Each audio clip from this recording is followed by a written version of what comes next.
Sir ఇప్పుడు మనం చూస్తే ఇప్పుడు ఇందాక మీరు చెప్పారు 2x2 పిరమిడ్ అని, అంటే అసలు ఎప్పుడు పిరమిడ్ వాడని వాళ్ళు ఈ 32 కోణాలది పిరమిడ్ పెట్టుకొని చేస్తే బాగానే ఉంటుందంటారా, లేకపోతే బేసిక్ గా అలా చిన్న సైజ్ నుంచి మొదలు పెట్టుకుంటూ అలా చేయాలంటారా? అలా ఏం లేదు మేడం, అలా ఏం లేదు. అలా ఏం లేదు. ఆ పిరమిడ్ ఒక పర్టికులర్ యాంగిల్లో నిర్మించడం జరుగుతుంది కాబట్టి ఆ యాంగిల్ కి ఏం చేస్తుందంటే విశ్వశక్తిని స్వీకరించే గుణం ఏర్పడుతుంది. ఏ పిరమిడ్ కింద కూర్చొని ధ్యానం చేసినా చక్కగా విశ్వశక్తిని మనం అదే 32 కోణాలు అది మెర్కబా పిరమిడ్ చేయొచ్చు.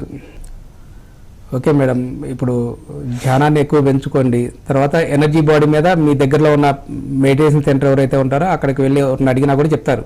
లేకుంటే మీ సెల్ ఫోన్లో యూట్యూబ్లో ప్రాణమయ శరీరం అని కొడితే వచ్చేస్తుంది ప్రాణమయ శరీరం అనేది. ఆ శరీరం మీద మీరు మెడిటేషన్ చేయడం ద్వారా కూడా దీనికి సంబంధించిన సబ్జెక్ట్ అంతా దాంట్లో ఉంటుంది. ఎనర్జీ బాడీ ఎట్లా వీక్ అవుతుంది, ఎనర్జీ బాడీని స్ట్రాంగ్ చేసుకునే విధంగా చక్కని మెడిటేషన్ ఉంది, అది చేయండి. ఓకే.